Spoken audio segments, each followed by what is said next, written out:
Iron Man's Pepper Potts decided not to turn a pot, but MDMA instead. Gwyneth Paltrow recently revealed that she took MDMA in Mexico with her husband in order to open up about the traumas in her life.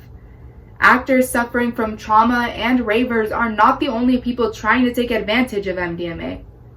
Small purified amounts of medical MDMA have recently been used by scientists in a revolutionary process to help cure those suffering alcoholism, confirms alcohol.org September 26, 2019.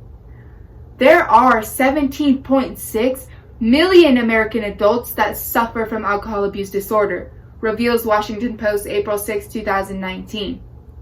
That's 1 out of every 12 Americans. Today, we'll roll through the dope world of MDMA therapy because this treatment could be the answer that millions of alcoholics need in order to cure their dangerous addiction and underlying trauma. First, we'll drop tabs into the problems of alcoholism. Second, we'll fizz through the revolutionary process of this ecstasy-based treatment. And finally, we'll pop a pill for future implications that could impede this progressive psychedelic program. Ben Affleck normalized drinking in his life, admitting his drinking problems led to his greatest disappointment, divorce to ex-wife Jennifer Garner.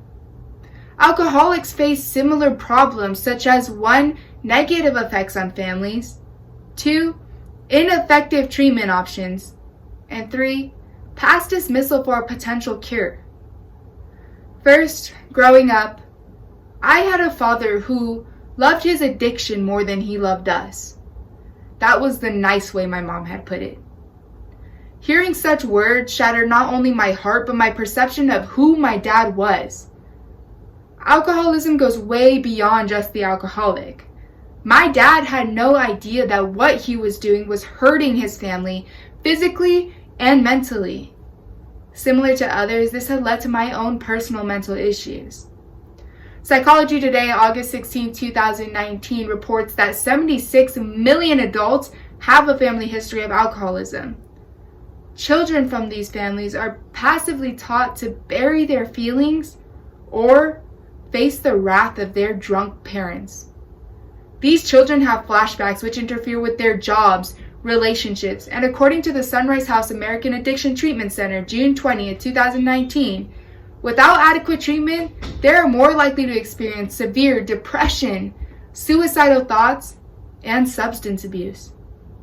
Second, Vox October 9, 2019 stresses people spend tens or hundreds and thousands of dollars on addiction care only to receive inadequate or even damaging treatment, making families suffer financially. The National Institute of Alcohol Abuse and Alcoholism, September 5, 2019, shares that about 90% of people relapse within 4 years after treatment, making it an endless cycle. Third, alcoholics who attend these rehab facilities can often feel overwhelmed when forced to relive past trauma. But decades ago, MDMA sought to make this process easier. Recovery.org, October 30, 2019, highlights MDMA's success as a therapeutic aid in the 1970s.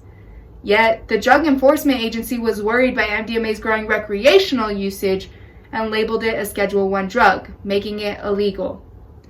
This meant MDMA was considered to have no medical value and high potential for abuse, limiting its research opportunities and its potential to cure alcoholism. Ben Affleck, like many alcoholics, relapsed under conventional treatment methods and is desperate for help. Luckily, this innovative process using MDMA could be a lasting cure. Let's investigate 1. The hypothesis, 2. Patient progress, and 3. Successful outcomes. Dr. Ben Sessa, an addiction psychiatrist, along with his team of researchers in the UK at the Drug and Alcohol Foundation, June 26, 2019, advocate that MDMA was created specifically to be an empathy drug. Dr. Sessa cites in Salon, August 21, 2019, that MDMA selectively impairs the fear response. It allows recall of painful memories without the feeling of being overwhelmed. It's the perfect drug for trauma-focused psychotherapy. Scientists believe MDMA is the key to fixing the underlying trauma and drowning the disruptive desire to drink. The Guardian, August 19, 2019, outlines the process. Participants went through an 8-week course of psychotherapy and were given powerful doses of MDMA on weeks 3 and 6. During those weeks, an 8-hour MDMA-assisted therapy session is conducted in a hospital with a psychiatrist and psychologist present. MDMA selectively impairs the fear response, allowing patients the freedom to guide their therapy sessions and tackle trauma without feeling overwhelmed.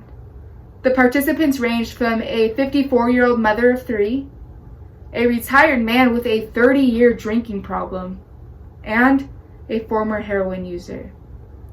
Over 90% of participants fully recovered, illustrates Futurism, August 19, 2019, owing their success to treating trauma and alcoholism simultaneously.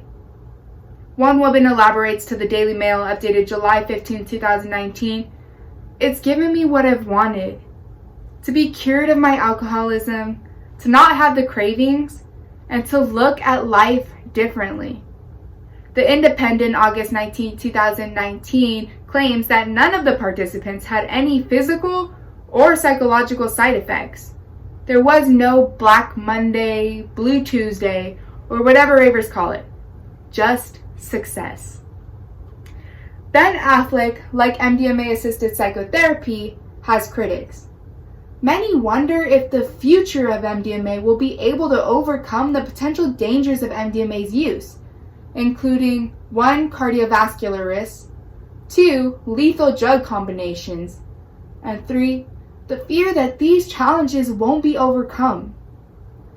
MDMA is a scheduled drug for a reason, and potentially limited numbers of people may be able to use it for treatment safely.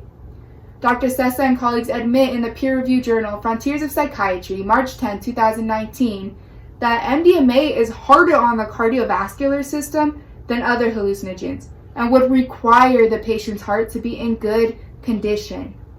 Since long-term alcohol abuse causes cardiomyopathy, the weakening and thinning of the heart muscle, U.S. News and World Report, September 23, 2019, laments only a select few may be able to participate in this program. Many worry if one is on a drinking binge and MDMA is available, the mixing of the substances could be dangerous. Addiction Campus's August 2, 2019 exposes ecstasy and alcohol combined can lead to overheating and hypothermia. MDMA can also cause kidney failure, brain swelling, or death when overlapping doses are taken. Additionally, this treatment could lead to another addiction, as Stanford Medicine December 11, 2019 warns MDMA can be addictive, leading to potentially life-threatening consequences. Don't flush MDMA down the toilet just yet. Gizmodo August 7, 2019 remarks trials for MDMA as treatment for PTSD are already in phase 3 of the FDA approval process here in the US and may be available by 2021. MDMA is also being tested to treat social anxiety associated with autism, proclaimed Spectrum May 23, 2019. This revolutionary treatment for alcoholism could join their ranks and become a catalyst for many others. NPR August 30, 2019 mentions that there has not been a new drug to treat PTSD in the last 17 years, until now. Times are changing. MDMA is opening new avenues to hope and healing for all of those held captive by trauma. First, we relapsed over the reoccurring problems of alcoholism. Second, we partied over this ecstasy-based treatment. And finally, we raved over the hopeful tomorrow of this MDMA therapy. Alcoholism afflicts millions of people, their families, friends, and the communities around them. This treatment could be the answer that millions of people need. I'm not telling you to pull a Pepper Potts and pop a pinger at a party tonight, unless that's your thing. But for all of those held captive by trauma, help is on the way.